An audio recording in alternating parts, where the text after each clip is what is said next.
Hello nursing officer, क्या आपका नॉर्सेट 9 नहीं निकला है?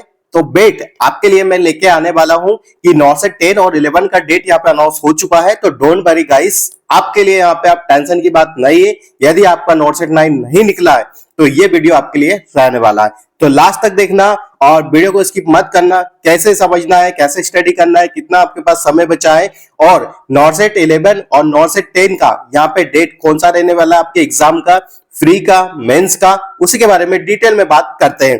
तो सबसे पहले मैं आपको बता दूं कि यदि आप एक नर्सिंग ऑफिसर हो, एक एस्पिरेंट हो, यदि आप बहुत लंबे समय से पढ़ रहे हो और आपका एग्जाम नहीं निकला है तो अब आपको क्या है कि स्ट्रेटेजी की जरूरत लगने वाली है। आपने सारे कर्मकांड कर लिए फिर भी आपका एग्जाम नहीं निकल रहा है तो अब आपको क्या करना है, डिसिप्लिन होकर अच्छे से स्टडी करना है। ठीक है, दैट मींस की स्मार्ट स्टडी आपको करना पड़ेगा, तभी जाके आपका सिलेक्शन हो पाएगा। नहीं तो आज के कंपटीशन के जमाने में आपका सिलेक्शन होना पॉसिबल नहीं है। ठीक है, तो आज मैं आपको बताने वाला हूं कि आपका जो नॉर्सेट 10 और नॉर्सेट 11 उसका जो डेट है यहाँ पे अनाउंस हो चुका है और ये बहुत पहले ही हो चुका था।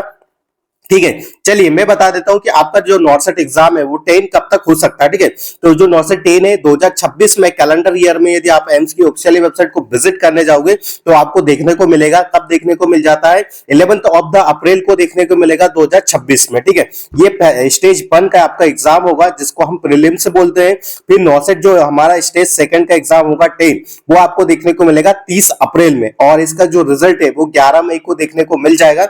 मतलब हमेशा ही जो नॉर्सेट होता है वो रिजल्ट आपका अनाउंस कर देता है इमीडिएटली, जैसा अभी कल किया था। बहुत सारे बच्चों का सिलेक्शन हुआ है, जिन बच्चों का सिलेक्शन हुआ उनके लिए वेरी वेरी कांग्रेचुलेशन, और जिनका सिलेक्शन कहीं ना कहीं नहीं हुआ है, ठीक है, कहीं ना कहीं रैंक ज्यादा है, तो उनको फिर से स्टडी करने की जरूरत है। अच्छे से स्टडी करिएगा क्योंकि आपने इतनी मेहनत की है कि आप पीडीएफ के अंदर अपना नाम तो ले आए बट आपको एम्स अलॉट नहीं होगा। दैट मींस की थोड़ी और मेहनत करने की आपको नीड है। ठीक है, तो आप अच्छे से करिएगा। ठीक है, तो नॉर्सेट 10 का जो मैं डेट बताने वाला हूं कि कब आपका एग्जाम होगा, तो 11 ऑफ अप्रैल 2026 में आपका एग्जाम होगा, प्रीलिम्स होगा और 30 अप्रैल को आपका मेंस का एग्जाम होगा। ठीक है, और अब बात करते हैं नॉर्सेट के 11 की। ठीक है, तो नॉर्सेट 11 आपका कब होगा? तो नॉर्सेट 11 भी आपका 2026 में हो जाएगा, जिसके लिए डेट अनाउंस हो चुकी है 13 सितंबर 2026। ठीक है, कितना है? 13 सितंबर 2026 आपके पास यहाँ पे डेट है, मतलब बहुत समय आपके पास रहने वाला है।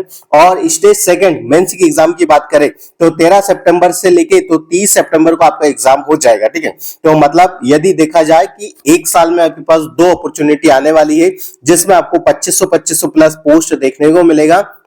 मतलब यदि आप चाहो तो अच्छे से सिलेक्शन ले सकते हो। ठीक है, सारे काम छोड़ छोड़ा के आपको क्या करना है, अच्छे से स्टडी करना है, तभी जाके आपका सिलेक्शन हो पाएगा। ठीक है, एक्सक्यूजेस दोगे तो कुछ भी नहीं होगा। ठीक है, अपने आप से ही झूठ बोलोगे और सिलेक्शन नहीं ले पाओगे। ठीक है, तो सबसे अच्छी बात यह है, यदि आपको अभी डिमोटिवेट लग रहा है, यदि आपको अभी एंजाइटी हो रहा है कि यार हमारा सिलेक्शन नहीं हुआ, इतना पढ़ने के बाद भी सिलेक्शन नहीं हुआ, तो अब भी यदि इस स्टेज पे आके आप गिव अप कर दोगे तो आपके लिए प्रॉब्लम क्रिएट हो जाएगा। तो मेक श्योर कि आप अभी गिव अप मत कीजिए, फिर से स्टडी कीजिए, फिर से अपने प्लान्स क्रिएट कीजिए, फिर से अपना डिसिप्लिन मेंटेन कीजिए कि कब क्या पढ़ना है, कितना पढ़ना है। और देखो, स्मार्ट स्टडी करना इज कंपलसरी, क्योंकि आप लेंदी लेंदी चीजें पढ़ लोगे तो आपको समझ से बाहर है, इतना सारा एग्जाम में नहीं आता। ठीक है, तो आजकल तो बहुत सारी ऐसी चीजें हैं, टेस्ट सीरीज चल गई है, यूट्यूब पे हर चीज अवेलेबल है, तो बिल्कुल बहुत अच्छे से स्टडी कीजिए। ठीक है, नॉर्सेट का ही यहाँ पे वैकेंसी नहीं आने वाला है। ठीक है, और भी अदर जो वैकेंसी है, स्टेट्स के वैकेंसी आएंगे, मध्य प्रदेश में आएंगे, यूपी में आएंगे, हरियाणा में आएंगे, पंजाब में आएंगे, सीएचओ एनएचएम तो ये हमेशा ही आता है, इसके लिए तो आपको टेंशन लेने की जरूरत नहीं है। ठीक है, राजस्थान में आएंगे। ठीक है, तो अदर जो वैकेंसी है सेंट्रल लेवल का जो वैकेंसी आपके लिए वेट कर रहा है उसके लिए प्रिपेयर कीजिए। ठीक है, ईएसआईसी आएगा। ठीक है, बहुत सारे आरआरबी आपका एग्जाम है, ईएमआरएस आपका एग्जाम है। ठीक है, बहुत सारी ऐसी वैकेंसी है, केचयूएमएल का यहाँ पे डेट अनाउंस हो चुका है, आरएमएल का आपका एग्जाम है। ठीक है, तो बहुत सारी ऐसा वैकेंसी है, तो आप एक ही एग्जाम पे डिपेंड नहीं रह सकते हैं, दैट इज की नॉर्सेट। पर यहाँ पे ये है कि हाँ, नॉर्सेट से अच्छा एग्जाम भी नहीं है। ठीक है, तो उसके लिए आप प्रिपेयर कीजिए, डेट अनाउंस हो चुकी है, आप रोड मैप तैयार कर लीजिएगा। कुछ समय बाद एक वीडियो के माध्यम से मैं बता दूंगा कि किस प्रकार से आपको स्टडी करना है, कैसे रोड मैप बनाना है, कैसे क्या करना है, कितने आवर्स पढ़ना है, तब जाके आपका सिलेक्शन हो जाएगा।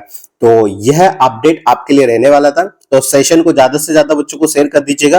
और आपको यदि पता लगाना है कि हमारा रैंक कहां तक आ रहा है, तो मैंने एक वीडियो बनाया है, जाके देख लीजिएगा कि आपका सिलेक्शन हो रहा है या नहीं हो रहा है। यदि आपका रैंक इस रैंक के अकॉर्डिंग है तो आपका 100% है कि सिलेक्शन हो जाएगा।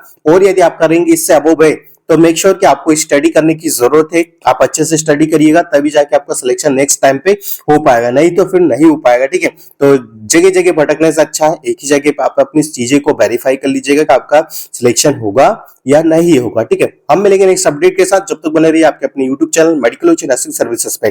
Thank you so much guys, और share this video maximum to maximum future nursing officer. Thank you so much guys.